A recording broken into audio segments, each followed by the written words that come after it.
The Parkinson's Podcast is brought to you by the Davis-Phinney Foundation and brings you the stories, wisdom, and expertise of people living with Parkinson's, care partners, and Parkinson's professionals. Additionally, we would like to thank our title podcast sponsor, AbbVie, for helping us bring this content to you. AbbVie is committed to recognizing the uniqueness and needs of each person living with Parkinson's and delivering innovative solutions for patients, care partners, and clinicians. In this episode, a panel of people with Parkinson's talk about their experiences with Deep Brain Stimulation, DBS, and give advice for those thinking about getting DBS.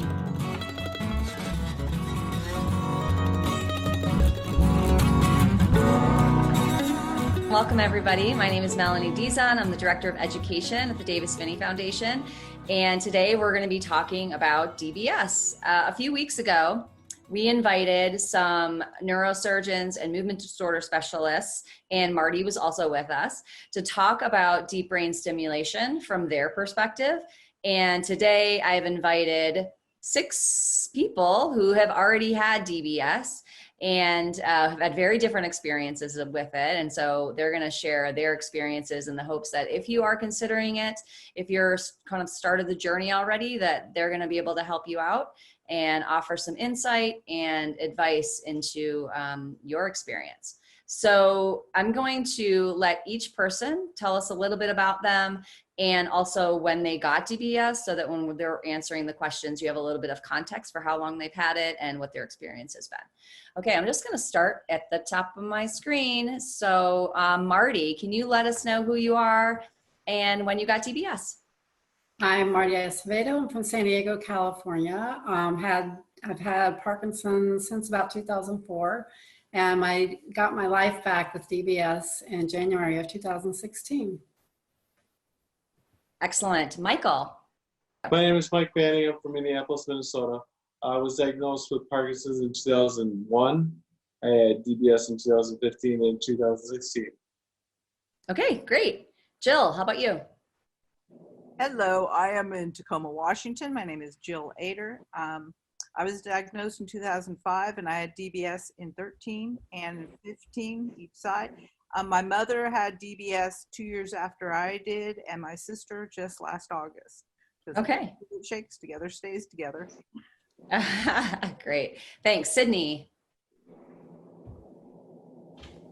Hi, I'm Sydney Donahue. I'm from Las Vegas, Nevada.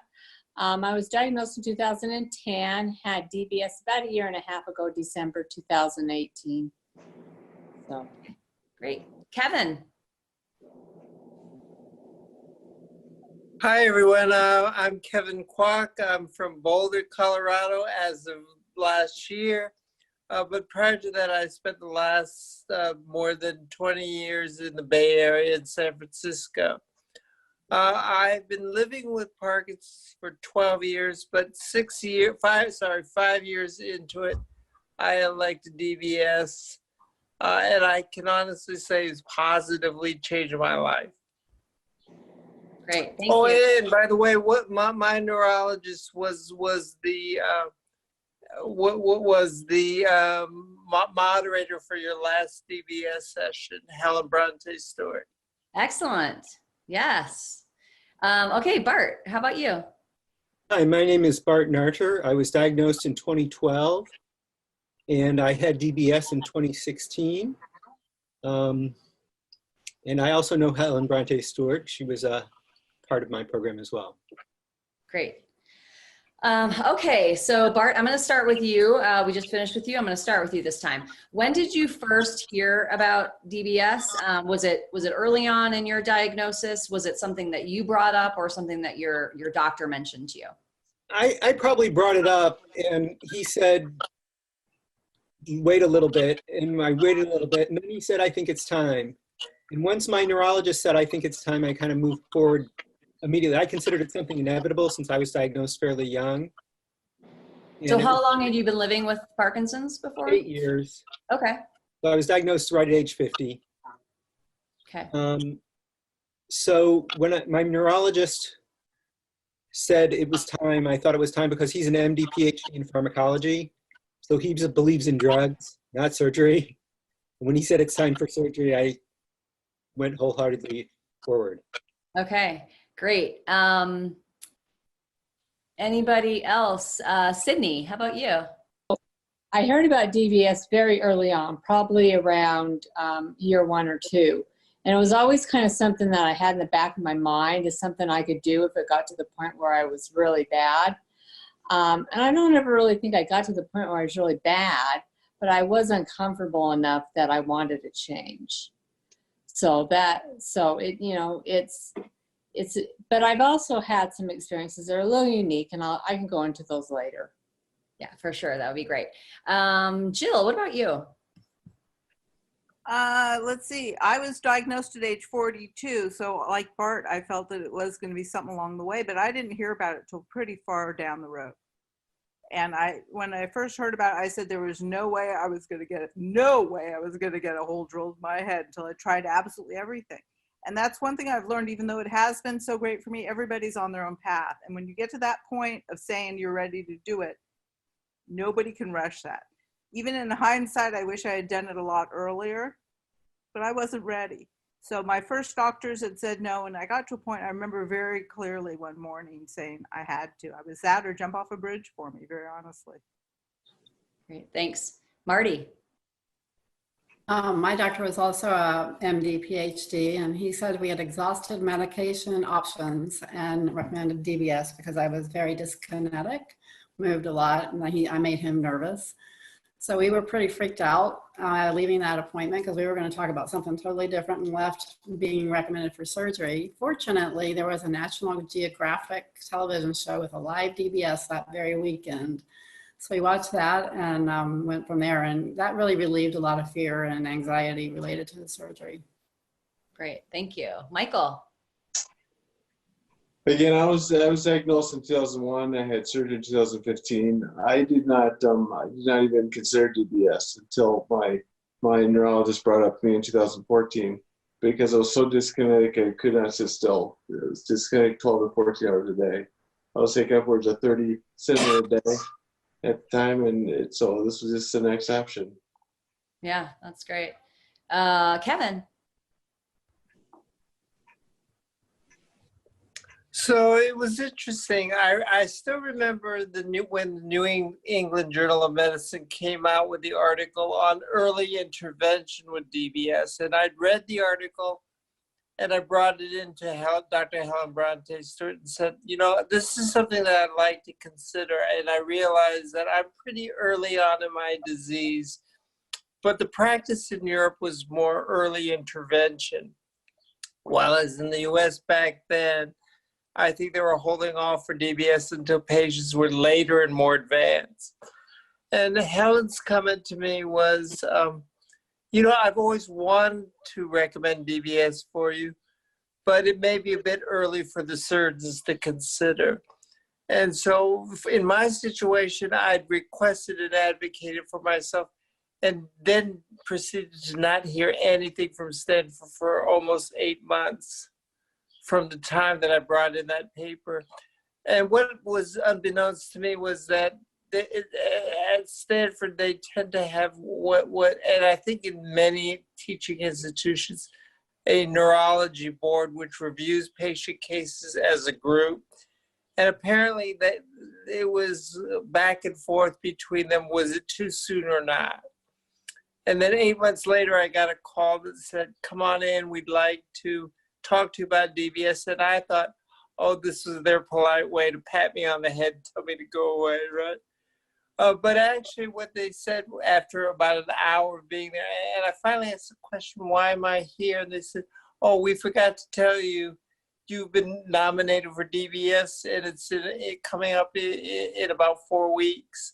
And it was like, oh my gosh, this total panic, like you get what you ask for, right? But anyway, that was my story on how DBS came about. Okay, so does anybody have, how did you, I would assume that maybe some of you were with your significant other when you went to the appointment, but how was this something that you talked to with family and friends or others in your life? Yeah, Michael. I'm divorced, and so the decision of DBS was was on my own. I was alone, but I didn't really know much about it. So when I went to my neurology appointment to discuss DBS, I just brought my parents with me, and I sat and listened to get the information and let my family ask their own questions about DBS and about the concerns they had. And I just listened, try to gather up the information, and that was kind of how I came to the realization that it was right for me, because I didn't know about it. But as I listened to the concerns my parents had, my family had, then I just kind of absorbed all that, and that's what gave me the comfort to say it was the right thing to do. That's great. Yeah, it's important to have other people there advocating for you and listening and maybe taking a different perspective, right? Jill? For sure. Well, when I did it, I didn't know anybody who had done it. And so I was able to Google at the time. This was in 2013, March of 2013. And I found two people, one in Michigan and one in Arizona, who've done it. And the guy in Michigan actually had the whole video process. And he was willing to talk to me, which really helped me get through a lot of those concerns. And my husband too. And then the other was Yuma Bev, if you've heard of her. She does the Parkinson's humor blog. Oh yes. And she was great because she logged the whole thing. So I had something to refer to. My husband and I our kids were young. You see, they were 12 and 15. So our concern was, will this make my life better? And he was totally supportive and on board the whole time. Although I must say, right before surgery, he sat at the foot of my bed before I went into surgery, and he was crying. And I made him leave because I said, if you don't, I'm going to cancel. Oh, yeah. What was it like to tell your kids? What did you tell them? It was interesting with my kids. My older one was away. He was in boarding school, so he was not very involved. But my younger one was 12. And what was amazing was my doctor at the time, she actually had him come in for an appointment without me and talk to him, because he had no idea. He had what he thought was coming. I remember him thinking that there was going to be like Swiss cheese, like it was going to be holes, lots of holes. He knew there was a hole in my head, but he thought there was going to be a whole bunch. But he was really good. The hardest part for me, honestly, was my insurance. If you want to go into that now. Yeah, we'll get there. We'll get there. We'll definitely get there. Anybody else have any like family experiences? Sydney, yeah. Yeah, so, my husband pretty much, we understood what we were going into, and I kind of explained it to my kids, and they kind of understood too, because they were, young adults, but older than teenagers. What I did is I sent out a letter to all my family and friends describing what was going to happen and why I was doing it. And part of the reason I did that is because my type of Parkinson's is hard to see. And so I wanted to tell a little bit more about that.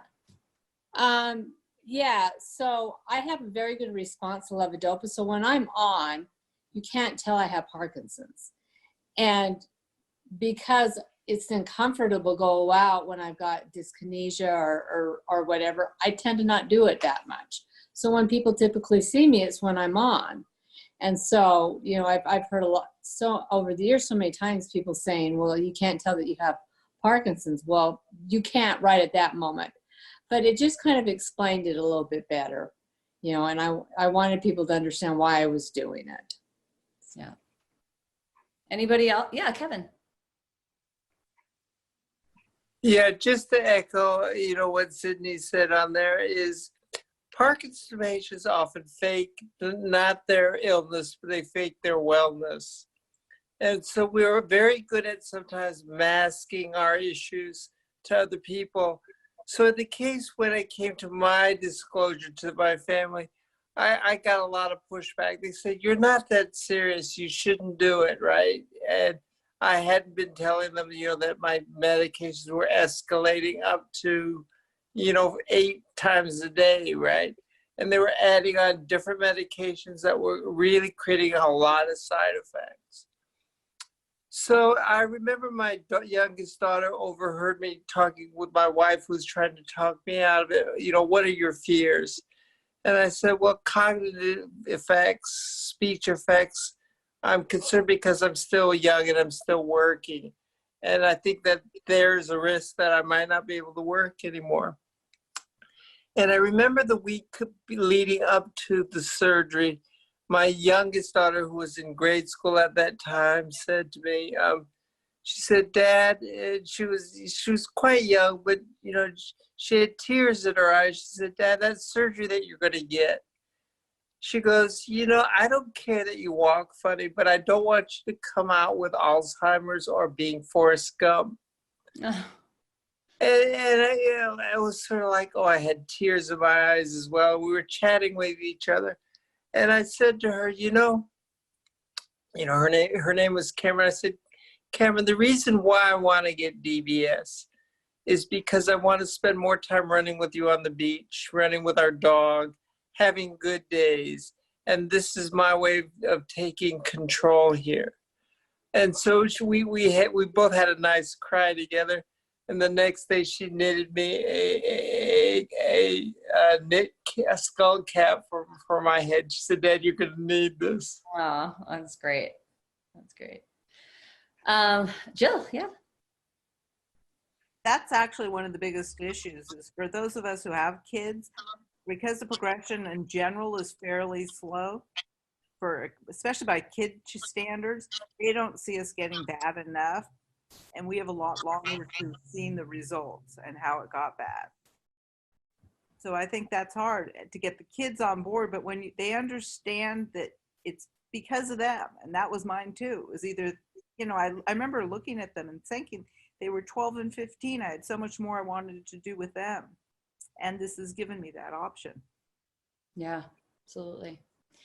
So once you and your doctor decided that this was a good idea, what was the approval process like? What did you have? Was it smooth? Was it really difficult? What are some of the things to talk about regarding that? Jill, and then Bart, I'd love to hear from you. Well, it went pretty fast, but it's still what my doctor did, which I loved, is she said, you can always change your mind, but start the process, because there was about 6 months of testing. And the hardest was not the doctor's appointments and the testing with her, it was the cognitive testing you have to go through. And there, at least at that point in Denver where I was living, there was only 2 doctors, I think, who did it. And so that backlogged. Okay. So what's difficult about the cognitive testing? It wasn't the system. It wasn't hard to do. It was getting an appointment. Okay. Right. So it's going to be a long lead time. So right. Plan for it. And then once there, it was fairly easy. And the on-off testing set. What I'm concerned about, not for so much my experience, but a lot of people, depending on where you are in Canada, it's like a 5-year wait. Yes, it's really hard in Canada, for sure. And I didn't have Medicare at the time, too. So there was the insurance hoops to jump through. Okay, let's get to there. During the process, how does the insurance work? Is that like the first thing that gets that they submitted for, and then you didn't have Medicare? So how did you get it? It was submitted and my doctor didn't expect any problems. And then 2 days before surgery, the insurance came back and said no. It was too experimental. So the surgery was all scheduled. My friends had made me meals. I had taken off work. Everything was set in insurance. The thing is, it's like any insurance, and this is good insurance, but their job is to say no. So once we got that straightened out, it was another 10 days to reschedule it. The second time when I did my other side, because I did it 2 separate times, we made sure that was done first. Great. Okay, Bart, what about you? What was your approval process like? Mine was, I made it longer than it needed to be because my doctor looked at me and said, "You don't have to take the cognitive test. I can tell you're good." I said, "Let's just be sure." And I went and I did pass the cognitive test. But another doctor, a colleague of his, said, "You're kind of our ideal target. You're young. We'll put it in now. You'll have a lot of years left. You're carbidopa, levodopa responsive. You're mostly physical symptoms, meaning tremor and uneven gait. This is just what we look for DBS." And again, so what was the time frame do you think it was between when you decided and when you got it? 6 weeks. Okay, so that's really fast. Sydney and then Marty. Yeah, go ahead. Yeah, I was kind of like Bart, where it happened so fast. And they said the same thing to me. They said, we can tell you, they did the cognitive test, but it was really very basic.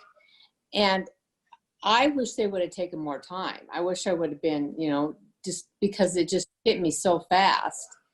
And they didn't do a ton of testing because they thought I'd be fine. And they thought I had like Bart would be the perfect candidate. And I've had some issues since then. And I just wish they would have taken more time, because maybe some of the issues I have right now may have come up during that testing procedure. So I know a lot of people don't want to go through that long process, but I think it's worth it. I do. Yeah. Maybe somewhere in between. Yeah. Marty, and then Michael, we'll get to you. Yes. I was, as I think back, it was 2014. There was a Boston Scientific clinical study that they were doing for DBS, and I inquired into that. I had a couple of friends who were doing the same thing. And so that kind of was what started my journey with looking into the DBS. And as we went through the process of going through the interview process with the doctors at the University of Minnesota, the Udall Center of Excellence, they determined that I was not a candidate for the clinical study, and it was more my unwillingness to be involved with the amount of detail they needed to keeping track of your medication you're taking and doing all the pop. I just was not for me. So they chose not to pursue the clinical study aspect and just to do the surgery outside the clinical study. And then after we determined that, then it was like 6 or 8 weeks after they determined that I was a candidate before I had surgery. So Okay. Wow. so overall, it was about a 9-month process, but for me, I was not pushing to have the surgery anyway. So for me, it was not an issue. Okay. Marty, what about you? Well, I was recommended for surgery the last week of October, and the surgery was scheduled for January 7th. It was only delayed because of the holidays. I had already had a neuropsych eval, and then I had PTOT speech evals, and then they had the team that met, and everybody talked. And one of the physicians thought I should try a different drug regimen, but everybody else said no, she needs surgery. So they got me in pretty quickly. Okay. Before we go, I want to ask Kevin the next question, but before we go, can you all just real quickly say how many pills you were taking a day before you got your DBS? Michael? 30. 30. Jill? 28. 28. Sydney? About 8. Okay. Bart? About 20. 20. Kevin? I would say about 9 or 10. Okay. And Marty? 13. 13. Okay. So interesting. We'll come back and see what you're doing now after DBS happened. Kevin, can you tell us what surgery was like? Like what did the day feel like? The whole thing? It was the most surreal experience that I could ever experience. I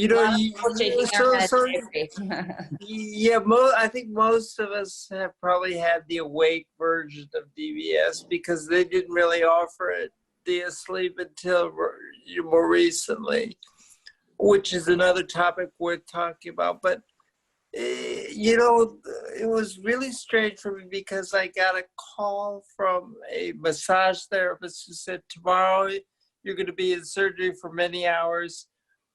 And they said, I'm going to be the massage therapist assigned to your attention.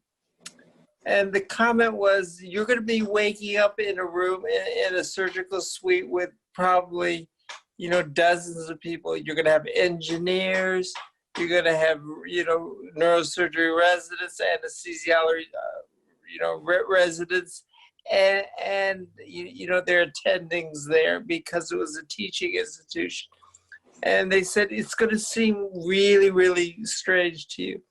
And I just want you to know that I'm here as your massage therapist to think about you.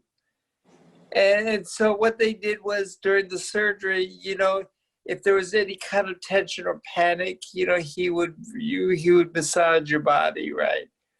And he said, if you get an itchy nose, just signal me. I'm here to take care of you. But it was the most surreal experience. you know, waking up and then feeling this kind of cold air, you know, through your skull as they're drilling. The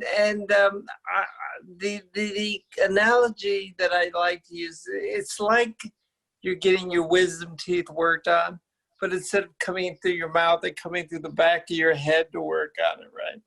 And they're sort of tugging and feeling and suctioning off. You know, but it was such a calm setting, right?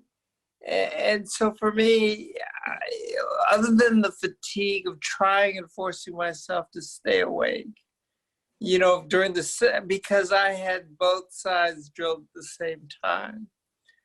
By the time they got to their second, you know, set of installation, I was exhausted, and in recovery, the exhaustion was there. I would say that the post-recovery was maybe even more surreal. I just was at peace. You know, you kind of feel this sort of serenity that kind of overwhelms you, right? So even before they turned on the stimulation, you get what's called a microlesion effect. And I was actually seeing benefit from the microlesion effect. Okay, thank you.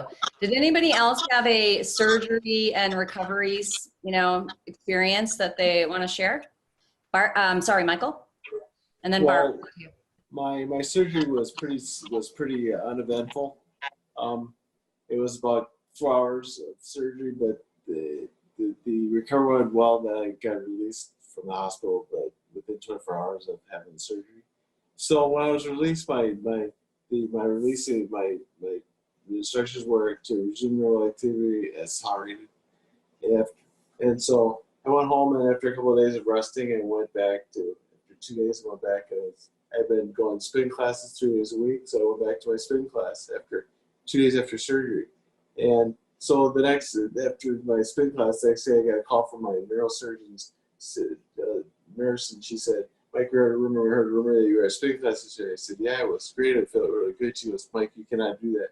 She realized you had brain surgery. You got bleeding on the brain. I went, "Well, I didn't know. No one told me." They said resume normal activities as tolerated after the fact.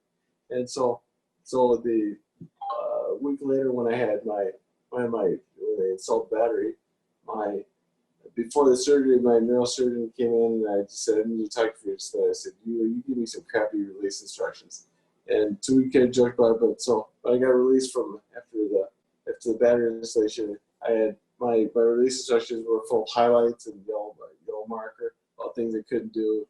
But it was a learning experience for me that, you know, Wow. usually neural activity to me is different things for people, but for me I was doing spin class, but it was still recovery was easy. Yeah. Okay, Bart, what about you? What was your experience like? Well, I also had mine done at Stanford, and I slept through the drilling. They say they don't put you under, but when they, you know, there's full anesthesia and just partial. Well, when they do partial anesthesia on me, I'm gone. So I kind of woke up, or they backed off on the anesthesia when I had to be awake. And the reason you have to be awake is because they're going to put the probe in a certain spot, and then they're going to say, "Okay, how's your tremor?" And they're going to optimize the location. So that's the only part you really need to be awake for. What I found kind of surreal is they had this like plastic wall, if you will, of flexible plastic, and they tape it to your head. And so there's the very secure side, which is from, you know, here up, where the surgeon is working. Then the other side of the plastic wall is where your massage therapist can be, for example, massaging your muscles and such. And so it was kind of interesting to see the two sides of it. And, you know, I was totally awake. I had a surgical resident named Alessandra from Milan, and I asked her for designer scars. Oh my God. Real quick show of hands before the next person. How many of you, is getting a massage therapist a thing? Like everyone does it? Okay. Because I was like, wow, you guys all, okay. So not a thing, but hey, maybe it's something that people can ask for or something. It's a Northern California thing. Okay. Anyone else want to share their surgery? Okay, Marty and then Jill. So my surgeon was really obsessed with my maintaining my hairstyle because he thought it was cute and he didn't want to disturb it. So they didn't shave my head. That's always a question. And he took an inordinate amount of time to braid my hair with surgical thread as he closed my incisions. So I have scars, but you can't really see them, and my hairstyle grew back. So he was very, very proud of that. And the other thing that he said after surgery was, make sure you stop at your hairdresser on the way home so she can wash your hair, so get all that blood and soap out of your head. Wow. So, and I was like, interesting, because the first question everyone always asks is, do I have to shave my head? So that's interesting. Right. That is. Sounds like Bart too. I didn't wake up. The only thing I remember saying is they asked me to repeat, Red Robin ran rampant over the Reverend, or something like that. So that was the only thing that I remember from the surgery. Oh, wow. Jill. So it's interesting because mine was done this was in 13, was both the battery and the lead were both in the same surgery, which isn't done now. Secondly, it was done in the part of the brain, the STN, which also isn't done so much now. Because my sister, as I said, she did a different system, and she had hers done at UC San Francisco just last August. They kept her in, and they're doing it asleep now too, which they're doing more. It's not asleep, but you're out completely. Whereas when we did, as Kevin was saying, we all did it about the same time. We did that kind of drowsy, and I woke up in the middle, and I was joking with my programmer was in there. It was great because you're fine. You don't feel it. The thing people don't understand is you have no nerves in your brain. So once you're in there and the anesthesia is on the head, and so there was no pain at all, which I think is important. Until later. And even then, it was a terrible headache, but it wasn't really bad. But my sister and my mom had very different experiences, both positive, but very different now. And then my hair, Marty, it was shaved, but more like a headband. So I was able to cover it. Oh, okay. Now because of the MRI, my sister had more like all the way back to her ears done. Oh. Okay. But that's worth asking your doctor because every surgeon's different. Yeah. My husband made a good point. He said, you know what? When the surgeon's happy, you're going to be happy. So your hair will grow back. Yeah. So whatever they want. If they want to shave it, they'll shave it. Right. Sydney. Just one thing I wanted to say about surgery is that I went into a panic when they were wheeling me down the hallway. I got so scared. And I really had to kind of back up a little bit in my mind and remind myself that, I trust my doctor, I trust the surgeon. And I talked myself down and everything was fine. I just got really scared and just had to remember that it would be okay. I trust these people. They have a great reputation. So that did help me because I was ready to get up and run. That's good. I mean, people need to know what it's really like, right? So thanks for sharing that, for sure. Kevin. Can I just say real quickly? Okay. It's the scariest thing I've ever done, ever, in anything. And I've had 10 surgeries in my life. I've traveled all over the world. I've been from everywhere from Timbuktu to South Korea. But can I tell you, it's the most frightening thing and the best thing. And I do it again tomorrow. Thank you. Yeah, I would agree with Jill. It's a scary decision, and who electively decides that holes drilled in their head, right? I mean, it takes a lot to get over that edge of making that decision. I will also tell you that I was actually pretty concerned about vanity of coming out looking like some kind of, alien out of X-Men, right? And, I happened to talk to, I was at World Parkinson's, and they had round tables where you could ask the expert. And I was asking Michael Oken at the time, what he thought about DBS and what were concerns and whatnot. And I said, well, what about the aesthetics after it's over? And he goes, especially in men, sometimes you can get a calcification and you get these little bumps where they put the caps, the plastic caps. And so I said, wow, is there any way to avoid that? Because, I'm a young guy, I'm vain.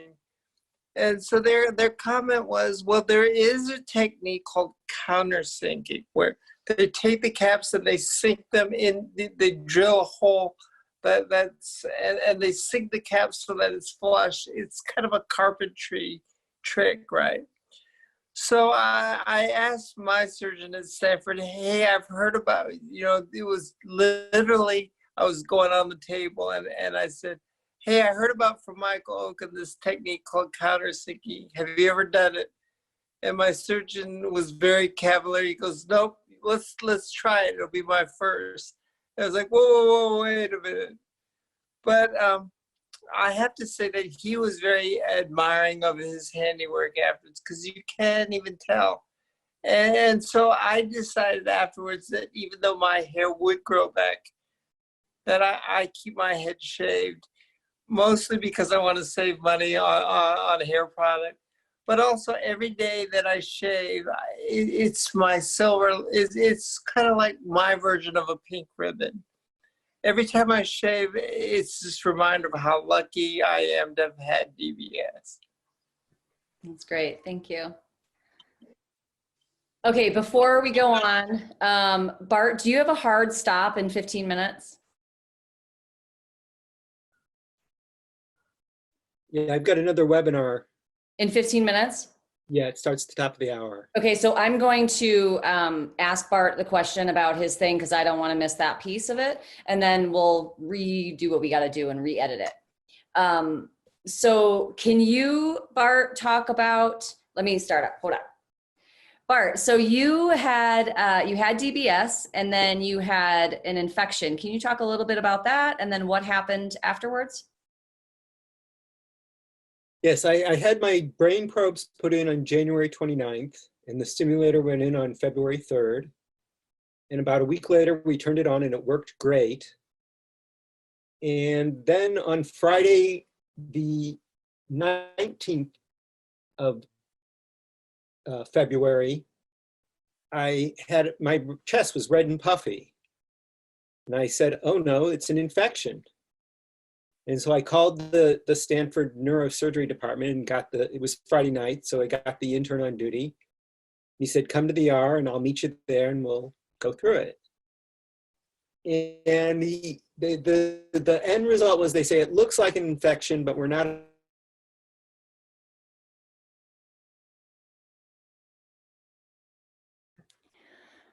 I don't know if you can hear me, Bart, but you kind of paused and you're not in anymore. Oh, hold on. Okay. Okay, so start from you got the intern and he brought you, or Okay, you brought. I got the intern and he told me to come into the ER, and I went in with two friends, and the end result was they just sent me home, and we were all astounded by this because, if bacteria gets into your brain, that's a bad thing. And they said if you get a temperature of over 101, or you get sweats or something, call us back. And I called them back on Saturday and came back in. And they measure something called the white blood cell count. On Friday night, it was 12,000, which is high, abnormal. And on Saturday morning, it was 17,000. And that's when the alarm bells went off. And I had surgery Sunday morning where they cut out the stimulator, drained it of pus, and took, the wire goes underneath your skin to the probes up here. And they took it out. There's a little junction box they put around your ear somewhere where they tie the wires from the stimulator to the wires to the probes. And they took it out all the way up to there and then did a test to see if the infection had reached that point. And 2 days later, they said, yep, it reached that point. So they had to take out the brain probes. And the brain probes came out on Wednesday, the 14th, Valentine's Day. And I was on super strong antibiotics for another few days in the hospital. And then I came home and I was on antibiotics for like 4 weeks more to make sure all the bugs were killed. It was just a regular staph infection. And someone else had spoken of the microlesion effect, which is just the act of putting in the probes, and in my case, taking them out, causes little lesions in the brain with help with Parkinson's. And I'm still doing way better than I was before the surgery due to reasons we don't really understand, because the microlesion effect usually lasts 3 or 4 months, and I'm now in month 52. Wow. And so when So- you got it out and, you'd been healing, had you thought about, I'm going to get it replaced, or would you just thought, you know what, I'm not doing this again? What was that process like? Well, it's more like if it's not broke, don't fix it. So the fact that I could be treated, have good results with medications, we just kind of took a step back and waited. The other thing is we were waiting for the new DBS to come out from Boston Scientific and Abbott, because we thought they'd be a little bit better because, well, we can go into that, but having a little competition has made the DBS game much different today than it was 2 years ago when there was just a monopoly provider. And so I think now I'm probably going to jump into DBS within the next 12 months because my Okay. meds have increased to the point where we really need to start thinking about that. Okay, great. So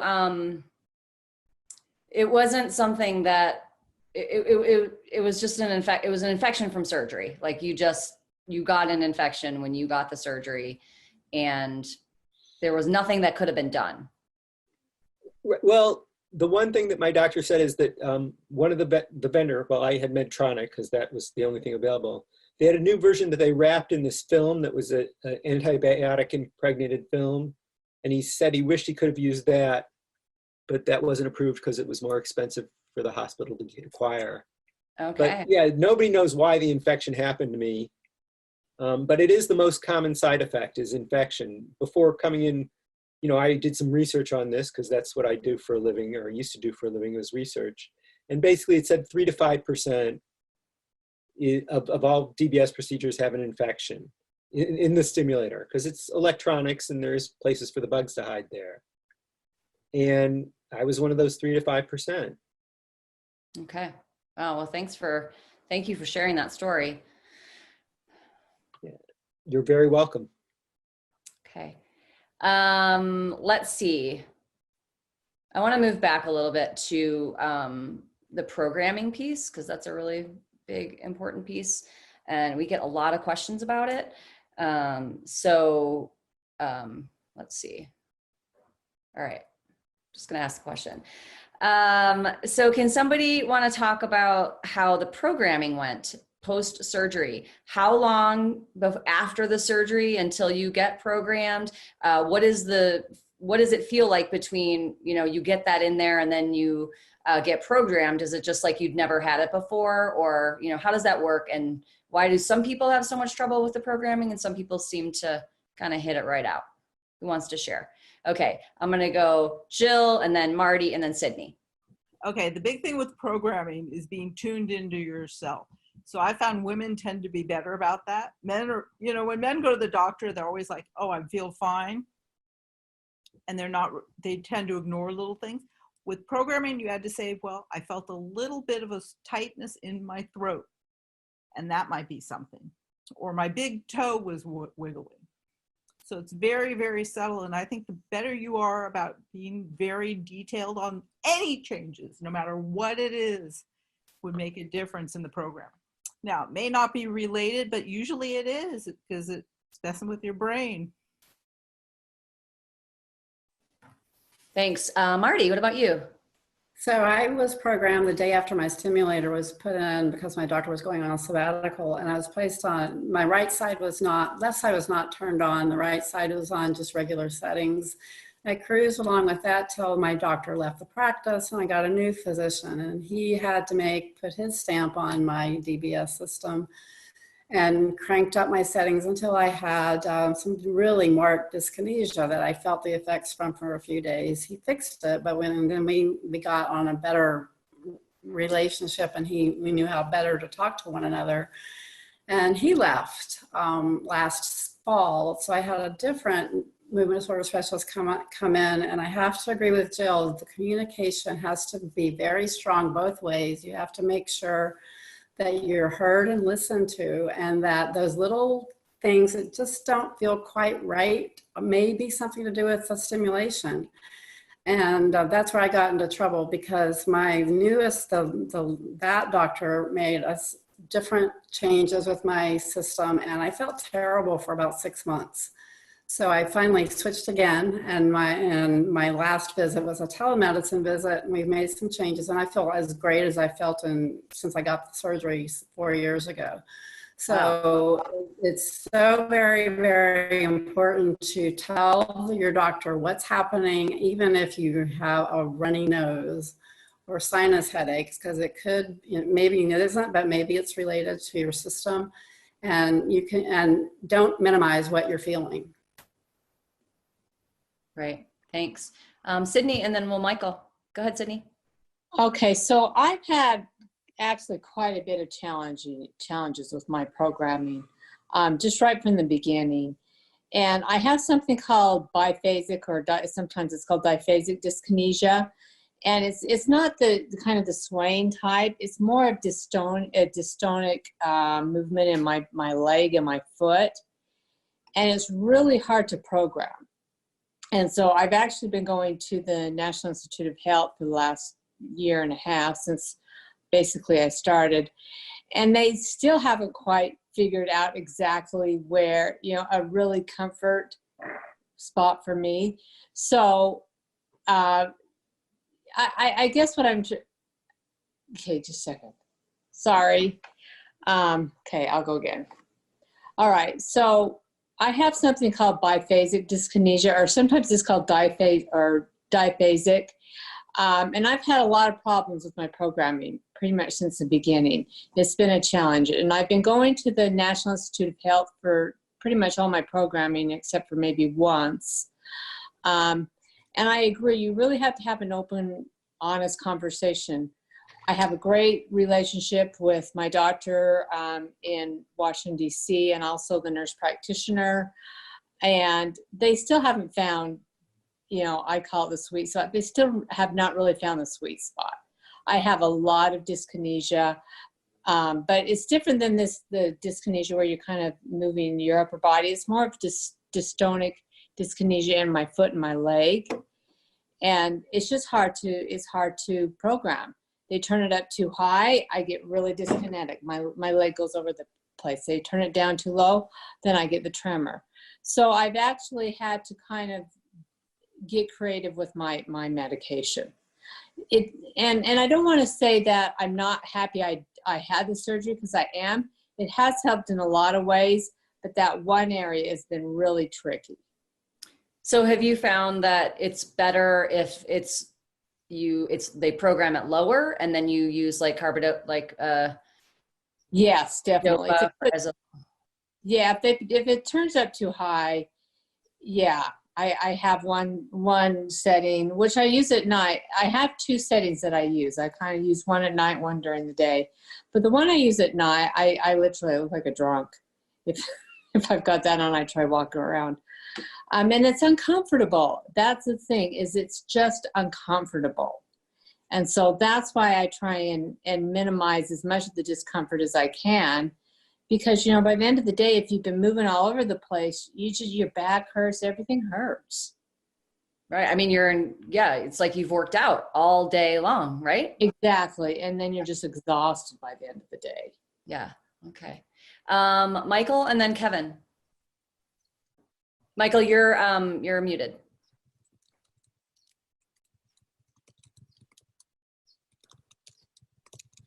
I think the key is that everybody's different. And everybody's unique. I've been involved with the University of Minnesota since 2014 doing clinical studies. Before DBS, I did DBS in 2015. So I've been involved with the University of Minnesota.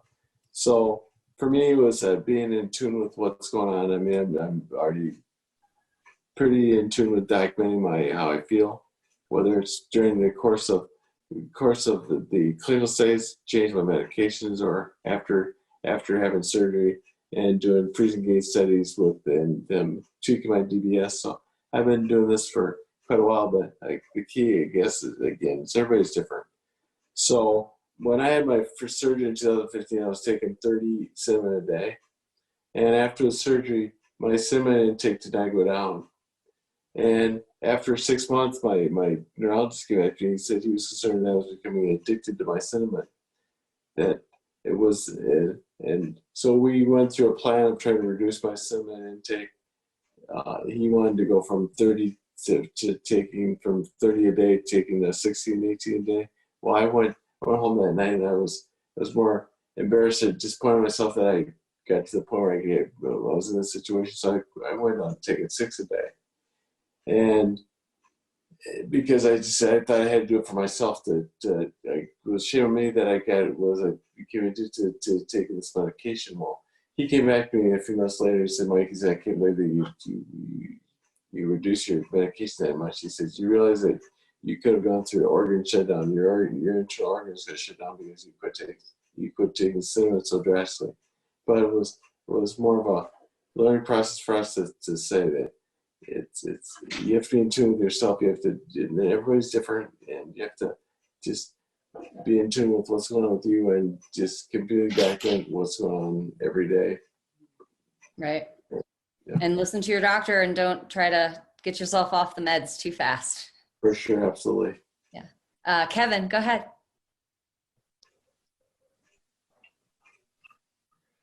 So I think that the advice that I give to everyone is the surgery is only part of the art, but the adjustments and the tuning equally are as important as the surgery itself.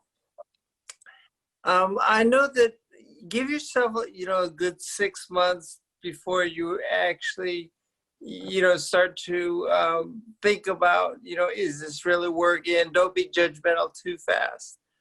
I know that in the early days, my neurologist said, you may actually experience feelings of manic, almost mania. And she said, we watch for that. And I can remember going to a concert like 2 weeks after, my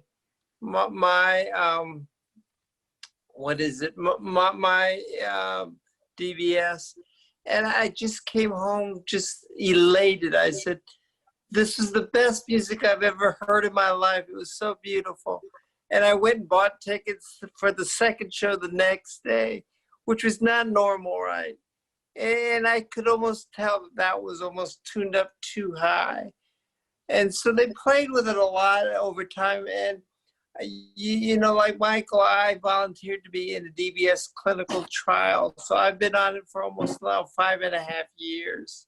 This clinical trial looking at closed loop DBS, which we should talk about sometime before the end. But the thing that I've noticed is that by being in the DBS clinical trial and having it turned on and off for long periods of time, you really get to see how much DBS has impacted you. I went from, medication maybe 10, 12 times a day to 0. I had such a positive effect for the first 4 years that it was like almost disease-free, with the exception of some of the non-motor symptoms. But that doesn't last forever, and eventually you start seeing progression picking up. And so I've slowly started, struggling with some of the adjustments now. I tend to get very one-sided with my Parkinson's. So my left side is very dystonic, that my left hand doesn't work. My right hand's almost disease-free.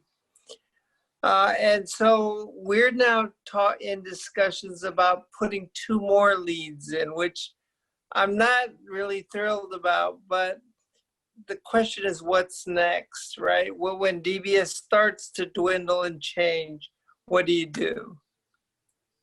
So anyway, I don't want to keep the floor too long, but just be patient and know that what works today for your adjustments may not work tomorrow.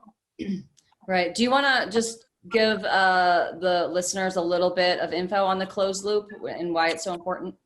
Yeah, absolutely. So the closed loop is the holy grail, I'm told, of DBS. Helen Bronte-Stewart, the neurologist that's been working with me as a research subject, is expert on this field. What it basically is it's like an e-bike, right?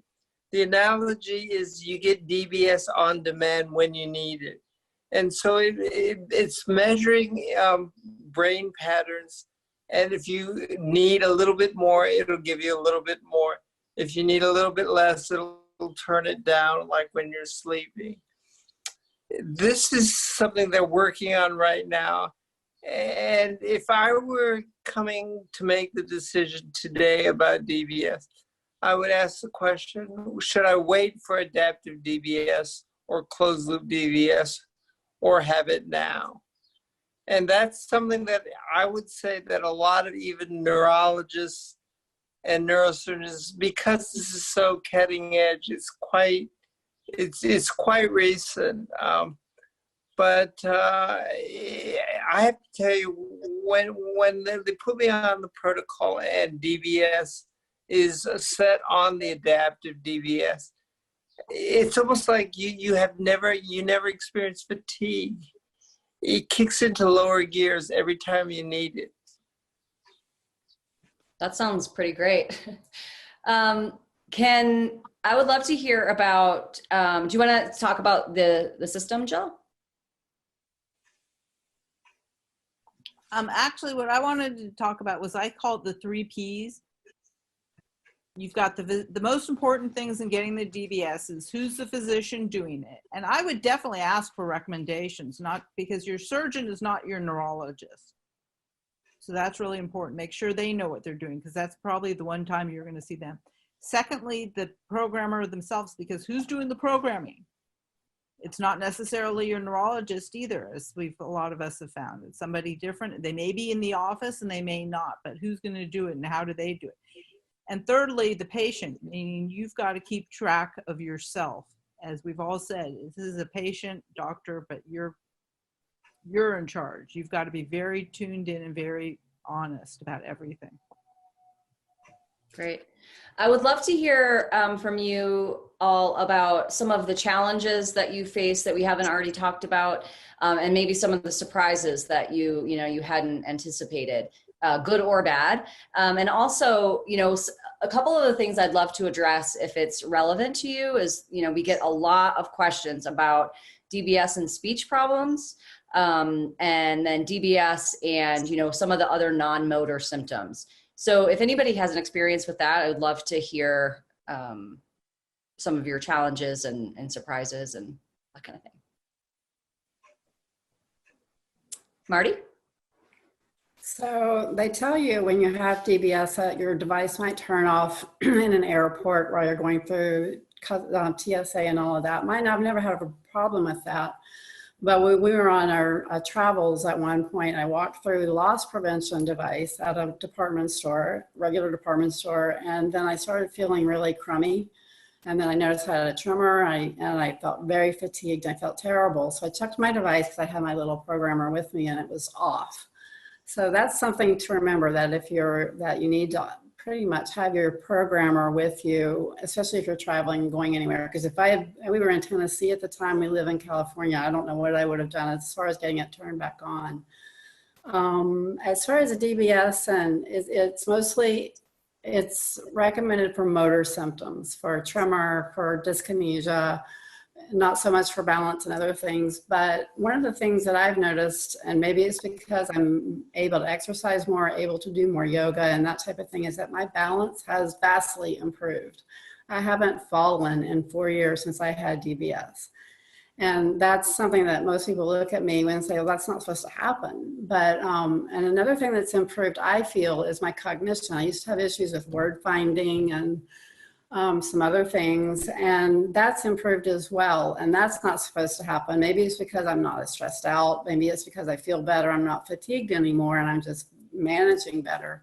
But those are two really positive things that have happened for me as far as having had DBS. That's great.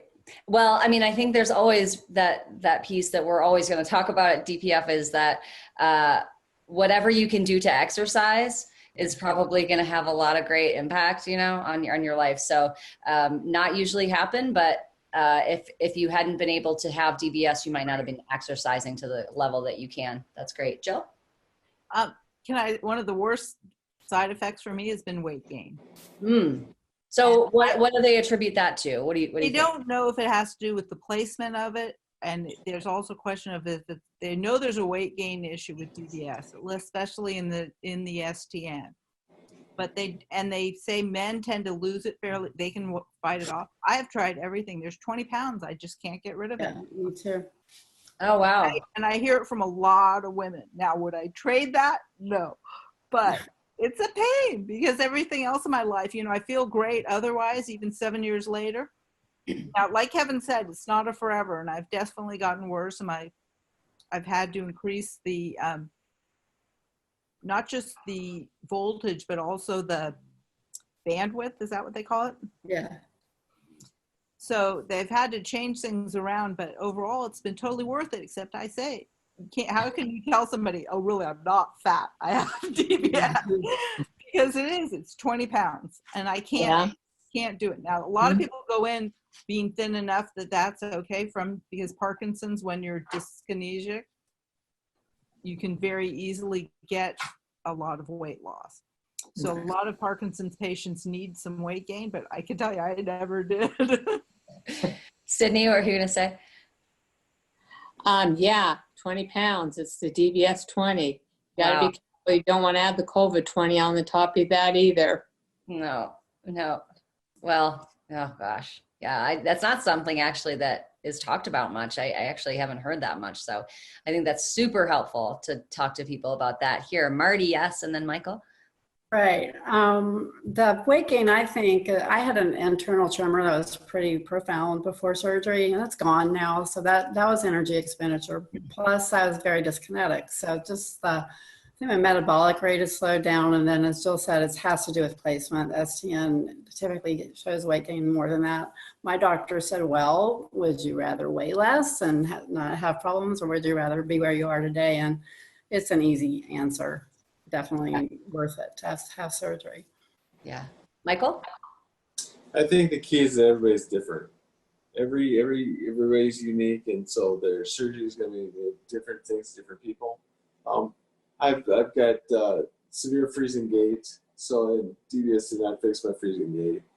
I didn't expect it was going to fix it, but it's gotten progressively worse. I had GPI surgery in 2015, 2016. The other thing is that, oh boy, I lost my train of thought here. Again, everybody's different. I've met people who've had surgery expecting to get some surgery results, and they didn't get it. They went into deep depression. And so I think the key is that it's going into surgery, not expecting, only hoping to be no worse off when you come out of surgery than before you went in. And everything that happens, every benefit you get after that is a benefit. So. It also didn't help my speech. My speech is mumbled, but it is what it is. So. Yeah. Kevin?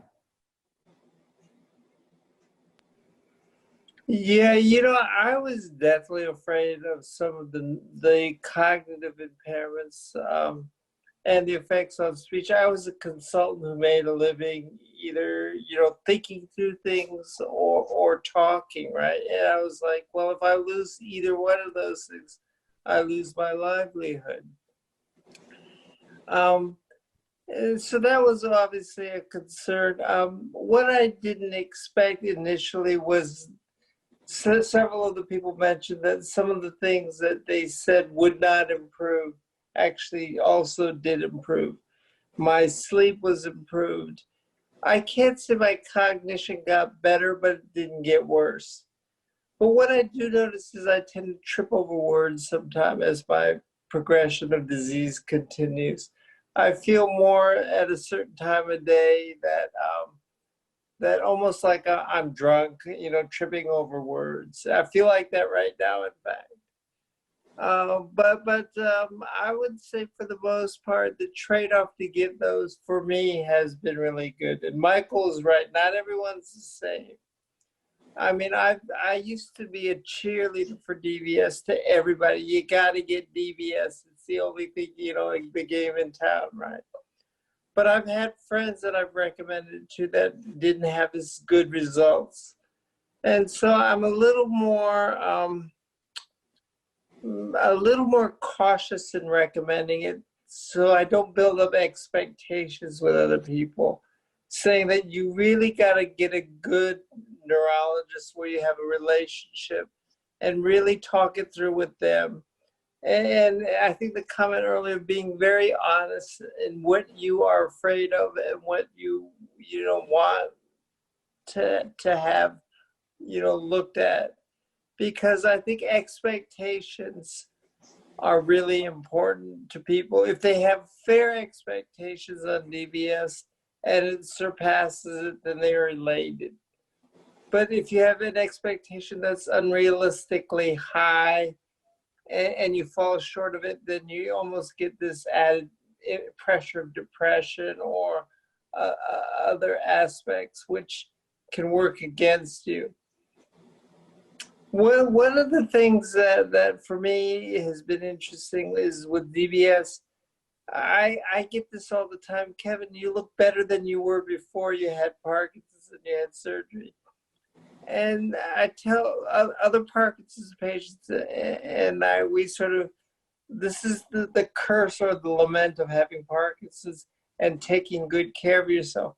People sort of discount the fact that it's a troubling disease that can actually really weigh on you in many other ways, especially if you're showing that you're working out, you're biking, you're doing things that, the normal person says, well, I can't do that myself and I don't have Parkinson's, right?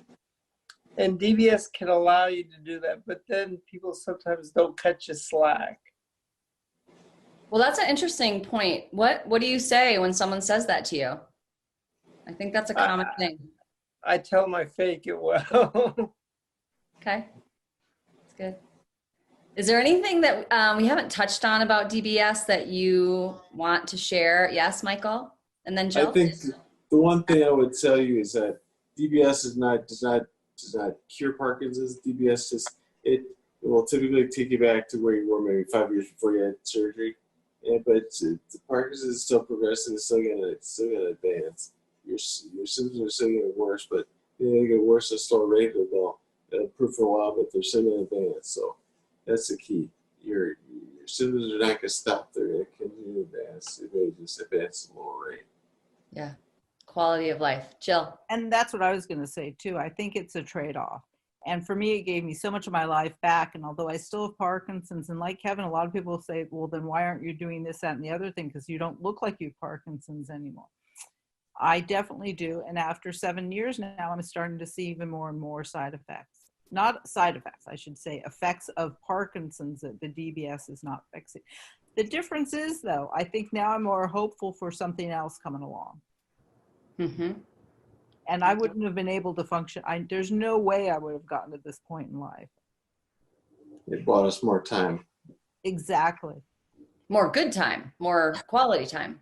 Yes, for sure. Yeah. Mm-hmm. Sydney, did you have your hand raised? Yeah, so I just wanted to make a comment. So, I have had challenges with the DBS and with the programming, but a couple months ago, I inadvertently turned it off before I went to bed. I don't know how it happened, but anyway, I woke up and I went through that entire day and I could not figure out why my medications weren't lasting very long, why I was having such bad off times, until I finally figured out that I had turned it off. And so for that, despite the challenges, I still have a good quality of life because of it. Right. So. Thanks. Yeah. So some of you have had it for a little bit longer than others, but I am curious to know, we heard how many pills that you took before you got your DBS. Where are you now? Michael, what about you? Well, I'm taking something different than I was before. I was taking just carbidopa, levodopa. I'm now taking Rytary. I'm taking the equivalent of my Rytary is the equivalent of 16, 17 cinnamon a day. Okay. So that's what I'm back to now. Jill? I went from sorry, phone's ringing there. Hold on a second. Take somebody else since I'm. Okay, Marty. So I was on a pretty low dose of carbidopa or levodopa before. Now I take none. I take a MAO inhibitor and something for my dystonia, which is a dopamine agonist. And then I take two things for REM sleep behavior disorder. Oh, all right. That's it. Sydney. Yeah, so when I said I was very under medicated.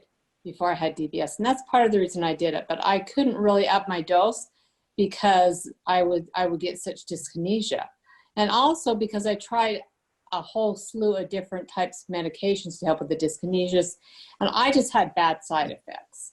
So I was very under-medicated before I had the DBS. Right now, I actually switched to Rytary too. So I usually take, I take 2 or 3 of the immediate dose carbidopa, levodopa, and maybe just 2 of the Rytary, because I still get dyskinesia. So it's not much. Yeah. Jill?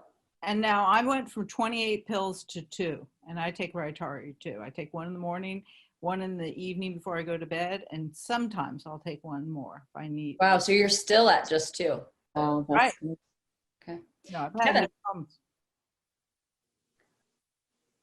So I described that I went from 10 or so pills a day with increasing side effects, with it down to 0 for about 4 years. Mm-hmm. The first 4 years post CBS, it was wonderful. You know, it was a complete drug holiday.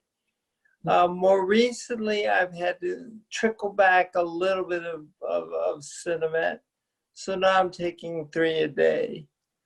But I still consider that pretty low dose and a lot more room to play. Mm-hmm. What I am starting to look at is Botox injections for my hands and feet. Not because I want smooth skin on my hands, but the dystonia is getting more and more severe. I think it's advancing disease more than anything. Mm. Has anybody here had dystonia and Botox for it?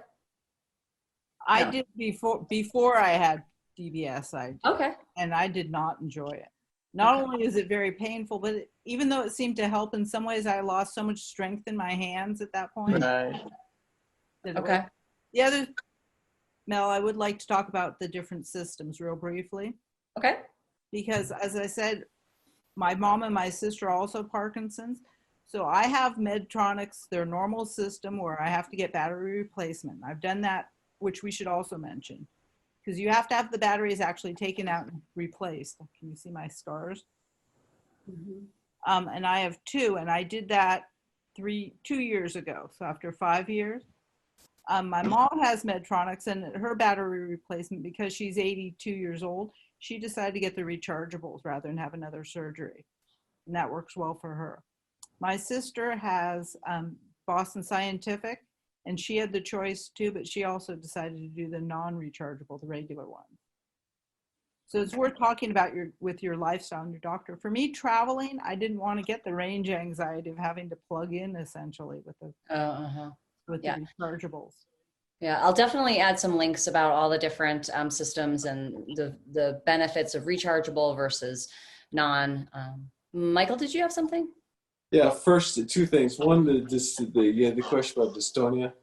I experienced dystonia, but it was not because of the Parkinson's itself. It was because of the fact that I was taking so much cinnamon every day and not taking it at night. So I was taking 30 cinnamon every 12 hours. And I wasn't taking it at night until I get up in the morning with dystonia until I had my first cinnamon. And we found out that after I went from taking 30 pills a day to reducing down to taking 6, that the dystonia went away because I was going through withdrawal symptoms. Oh. There's so much, the withdrawal from taking so much during the day and then not taking it at night was so severe until the dystonia went away as soon as I take my first cinnamon. But as soon as I cut back the amount I was taking every day, the dystonia went away. Interesting. Secondly, we go back to the batteries with my Medtronic also, but my first surgery was in 2015. I'm on my 5th set of batteries now. You're on your what? I'm going to have my 5th battery put in. My batteries will last less than 30 months. Wow.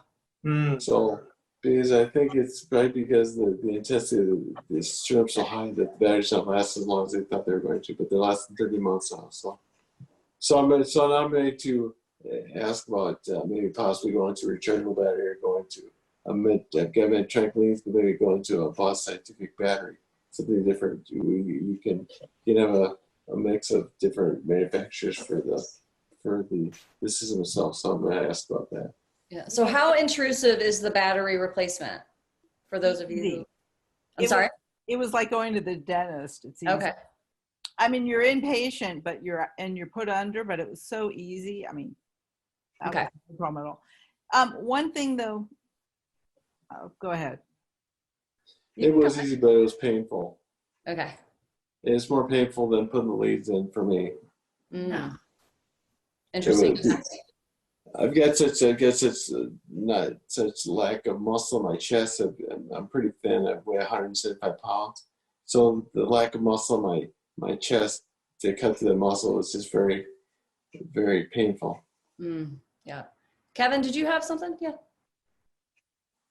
Yeah, I actually just had to replace my battery during this COVID isolation, which was it was actually a little bit disconcerting, for me. Going into the hospital, I ended up switching the hospital that I was going to have it done at, and I had it done locally in Boulder instead of traveling back to Palo Alto. But the selection of the type of battery you have is actually very, very important. And it is a very simple procedure that happens literally so fast that you're wondering, why is it a big deal? But sometimes people can pick up an infection from that, and you don't want to be too cavalier about how simple it is. Mm-hmm. Because if you're the person that has the infection, it will ruin your life. You get like the introduction of a staph or something, and it can almost wick into the lead into your brain. So I don't take it lightly like I used to. The other thing is the type of battery you choose will allow you to think about what's next. I deliberately went this time for a short 2-year battery instead of the rechargeable 9-year battery, because I want to get the closed loop when it comes out, hopefully in 2 years. Great. That's true. We were talking about insurance, and insurance is not going to replace something that doesn't need to technically be replaced. Well, that's right.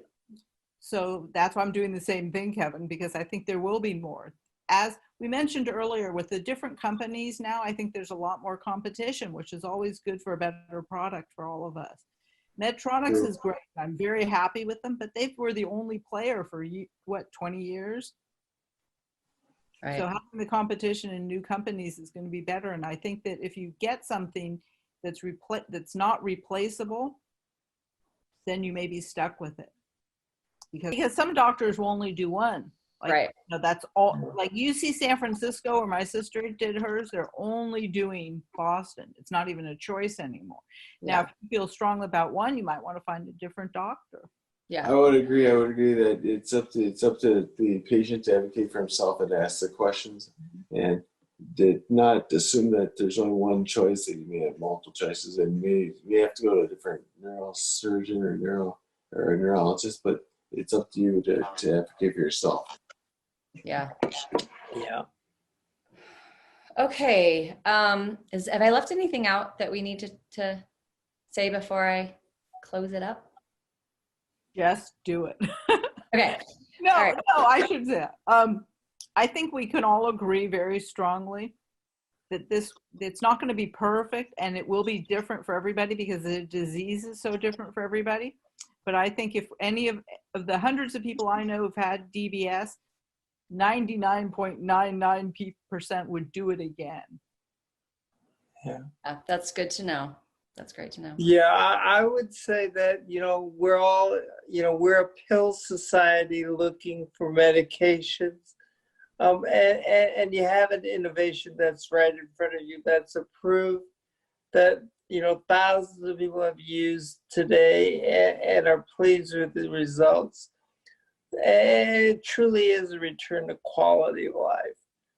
I think you've heard that, everybody today, we made the decision and we're living with it and we're happy with it.